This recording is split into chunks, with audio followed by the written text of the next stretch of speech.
بسم اللہ الرحمن الرحیم۔ میں ہوں ڈاکٹر وسیم سجاد اور آج ہم بات کریں گے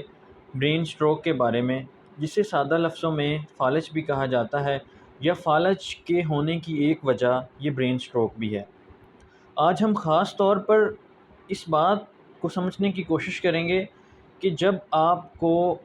فالج کی علامات ظاہر ہونا شروع ہوں یا آپ کو یہ شبہ ہو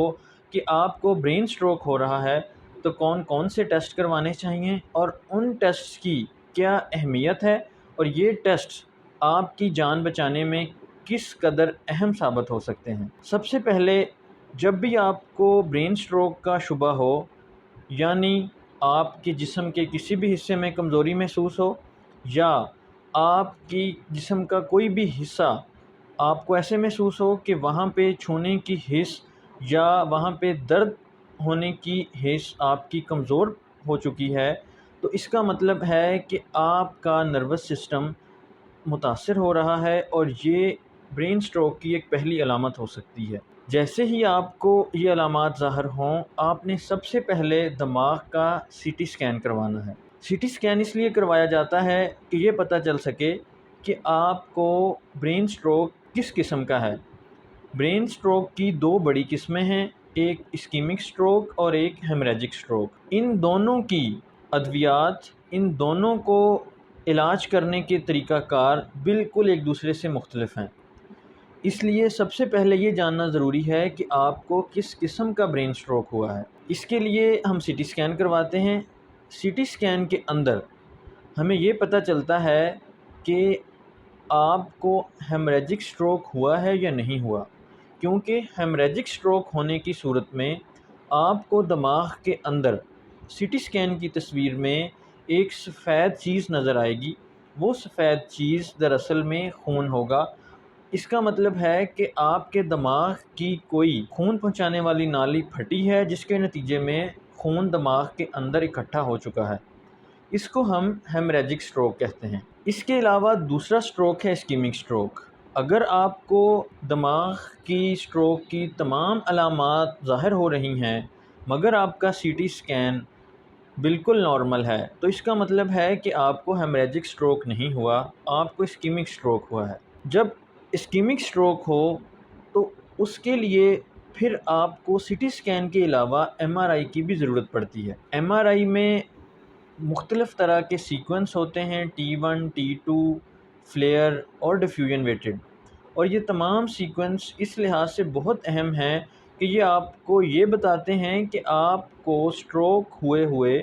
یا سٹروک کی علامات شروع ہوئے کتنا ٹائم گزر چکا ہے، اور کیا آپ کے دماغ کا تمام حصہ مردہ ہو چکا ہے یا کچھ حصہ ابھی باقی ہے، جس کو ایک خاص قسم کی انٹرونشن یا خاص قسم کی ادویات کے ذریعے دوبارہ نارمل کیا جا سکتا ہے یا نہیں کیا جا سکتا۔ ایم آر آئی برین کی اہمیت کا اندازہ اس بات سے بھی لگائیں کہ آپ کو سٹروک ہونے کے صرف 11 منٹ بعد ایم آر آئی یہ بتا سکتا ہے کہ آپ کو اسکیمک سٹروک دماغ کے کس حصے میں ہوا ہے اور کتنا دماغ کا حصہ انوالو ہے اس اسکیمک سٹروک میں۔ تو سب سے پہلے ڈیفیوژن ویٹڈ سیکوینس کیا جاتا ہے تاکہ یہ پتہ چلے کہ یہ آپ کو سٹروک ابھی ہوا ہے اور کتنا ٹائم گزر چکا ہے۔ اس کے بعد T2 سیکوینس کیا جاتا ہے، پھر اس کے بعد T1 سیکوینس، یہ تمام سیکوینس کیے جاتے ہیں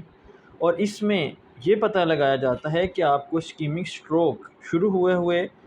کتنا ٹائم گزر چکا ہے اور اس ٹائم کے مطابق کون سا طریقہ علاج آپ کے لیے سب سے بہتر ہوگا۔ طریقہ علاج میں سب سے بہتر یہ ہے کہ آپ کو اگر دماغ کی نالی میں کوئی کلاٹ پھنس گیا ہے جس کی وجہ سے سٹروک ہو رہا ہے، تو اس کلاٹ کو نکالا بھی جا سکتا ہے۔ اس کلاٹ کو مختلف ادویات کی مدد سے زائل بھی کیا جا سکتا ہے، مگر اس کے لیے ضروری ہے کہ آپ کو 4 گھنٹے کے اندر اندر ہاسپٹل آیا جائے اور یہ پتہ چل سکے کہ آپ کی کس نالی کے اندر کلاٹ ہے۔ اس لیے ٹائم جو آپ ضائع کرتے ہیں سٹروک ہونے سے لے کر ہاسپٹل آنے تک، یہ بہت اہم ہے۔ اگر آپ مریض کو ٹائم پہ ہاسپٹل پہنچانے کے قابل ہو جائیں تو بعض اوقات کلاٹ کو مکمل طور پر باہر بھی نکالا جا سکتا ہے اور زائل بھی کیا جا سکتا ہے، اور سٹروک مکمل طور پر ٹھیک ہو سکتا ہے اور مریض ایک دن کے اندر اندر بالکل تندرست زندگی گزار سکتا ہے۔ اس لیے جیسے ہی سٹروک کی علامات ظاہر ہونی شروع ہوں فوراً ہاسپٹل آئیں، اور جو ضروری ٹیسٹس ہیں سب سے پہلے سی ٹی اسکین اور اس کے بعد ایم آر آئی برین ضرور کروائیں۔